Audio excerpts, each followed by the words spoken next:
of seasonal weather. Growing vegetables in the summer months is easy, but people are also hungry in December, January, and February, when the soil is frozen and the skies are gray.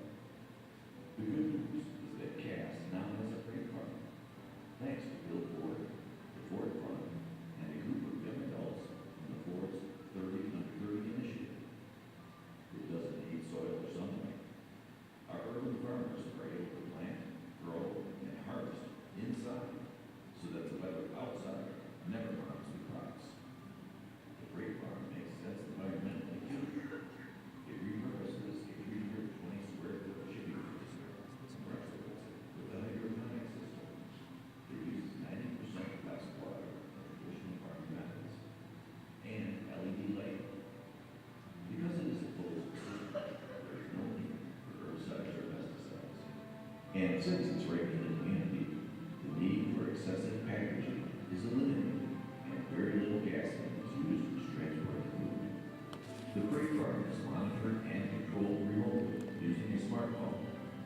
There are 64 vertical columns in each row and 4 rows.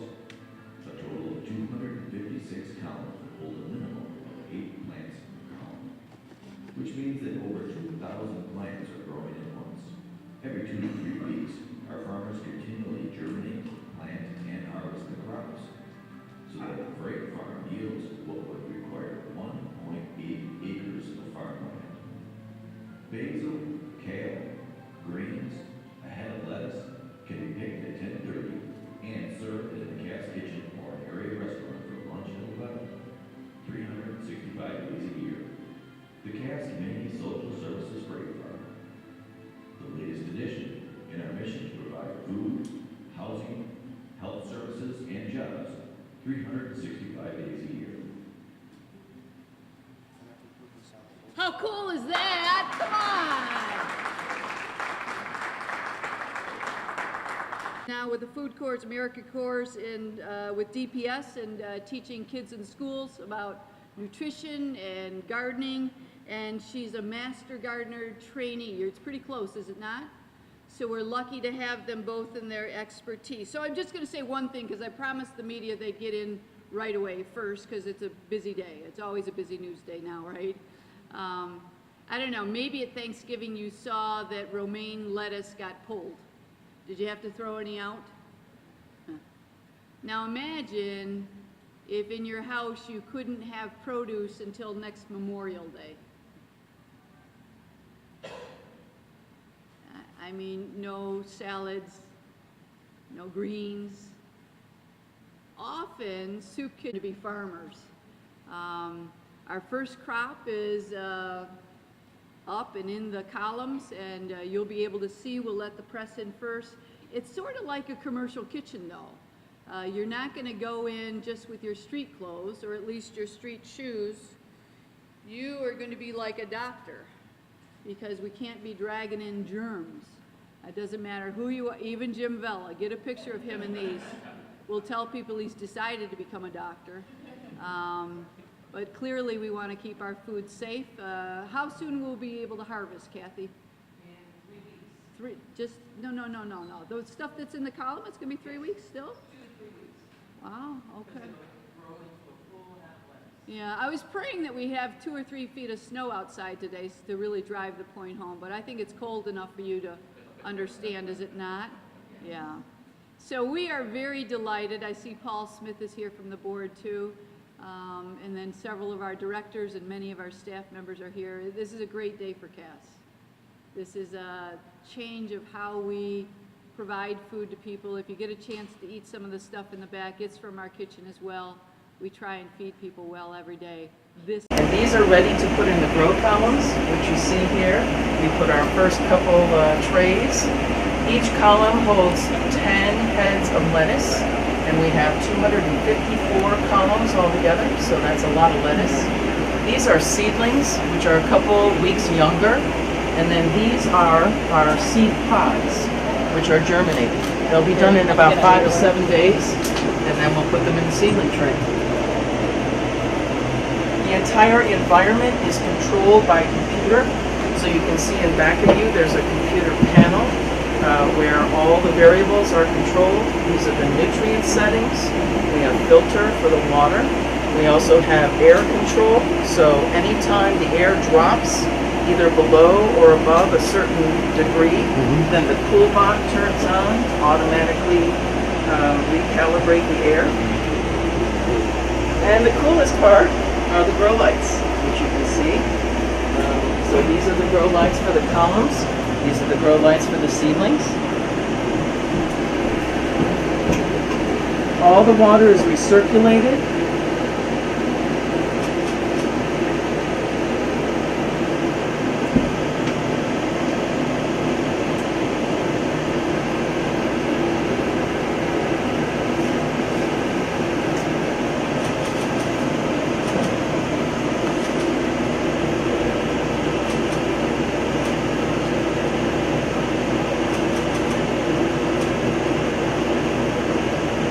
So there's a pumping system?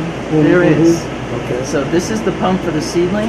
In the back is the tank for the vertical growing columns. We can turn the water on if you'd like to see it. Sure. Why not? Okay. Where's it going to go? Where is it? You're going to see it come down the columns. Oh, okay, I see. Okay. Yep. You can also do the seedling trough, so you can see that fill with water. All right. What's your name? Kathy Peterson. I'll give you my card on Freight Farm Supervisor. Freight Farm Supervisor.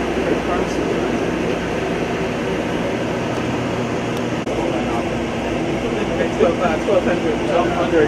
There are 200 plants per tray. We only have 6 trays per plant. So it's 1,200 plants. Small the seeds are, and they're actually coated in white so that you can get them. And then we use tweezers and we put them into the peat moss pot. Very scientific.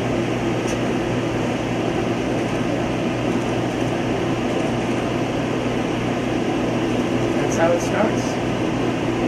And those peat moss pods are already soaked in water and nutrients.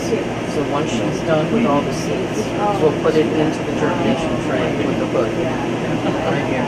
We have a pretty sweet speaker system in here, so we can sing. Who are you? I'm sorry, Jim Bella. All right, I Ford. know, we've met before. Dennis Moore, TellusDetroit.com. You look familiar. Right, yes. right. Well, my picture's in every post office in America. Probably right next to mine. right. Okay, tell me about this day and Ford's involvement with the freight farm. Yeah, so, one of the big problems that we have in our community here in Detroit is 1 of 6 people is food insecure, which means they don't know where one of their next 3 meals is coming from. So through this project that we teamed up with Cass Community Services, we're able to provide the Ford Mobile Food Farm, which allows us to grow food, allows Cass to grow food in a very short period of time and keep it fresh throughout the winter season, which is very important. Okay, very good. And I know Ford is involved with a lot of stuff, and you've been involved with Cass before. What makes this relationship work? Well, one of the things that's really cool about our relationship with Cass Community Services is that Faith Fowler works very quickly with us to take ideas from the drawing board and test them out. We have not done this mobile food farm project before anywhere in the world, so we can test it out here very quickly, see if it works, and where it might make sense in other places in the world, because having enough food on the table is a problem not just for people here in Metro Detroit, but really around the world. Yeah, thank you. Yeah, all right, thank appreciate you. it. All right. How's your Thanksgiving? Good? Oh, yeah, it was good. Your name and your involvement with this project. Do you want me to hold it? Or you got it? Yeah. Okay. So, hi, my name is Chris Kraft, and I'm a member of 30. Let me restart that. Hi, my name is Chris Kraft, and I am a participant in Ford's 30 Under 30 program. My group is the one that came up with the idea to give Cass Community Social Services a freight farm. And tell us about the freight farm. So the freight farm is basically a repurposed, recycled shipping container that's been outfitted with hydroponic farming, so it can grow plants year-round regardless of what the weather outside is like. And how many crops do you plan to produce on a yearly basis? So basically, the freight farm takes the same amount of crops that a 1.5 to 2 acre farm could produce, and it does it all in the size of a shipping container. So what you would normally get out of an acre of crops, you can get out of half a year of production out of the freight farm. Okay, fantastic. Thank you. good.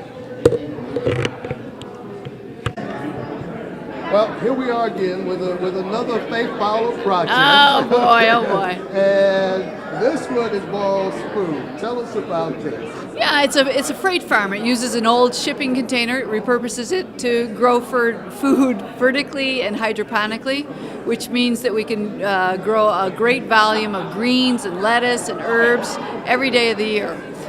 So it doesn't matter if it's snowing or raining or hailing or anything else, because it's enclosed inside. It also means that the food doesn't require any herbicides or pesticides. There's no bugs. So it really is a cool, creative way to bring food, fresh food, to urban areas. And how is this food going to be distributed? So some of it, most of it actually, would be served in our soup kitchen, which is blocks away. So not a great deal of need for packaging or gasoline. And then some of the food will be sold, and we'll use that money to pay people to work in the farm, to area restaurants and other places that serve large quantities of meals. Your relationship with Ford Motor Company. Oh, I'm in love with them. Ford is really a great global citizen. They do tremendous work not only here in metropolitan Detroit, but all over the world to help people be innovative in problem solving. And so we've had a long relationship with them and a really cool relationship with their 30 Under 30 program, which involves the young adults within the corporation to come up with new and exciting ideas. What's your next project?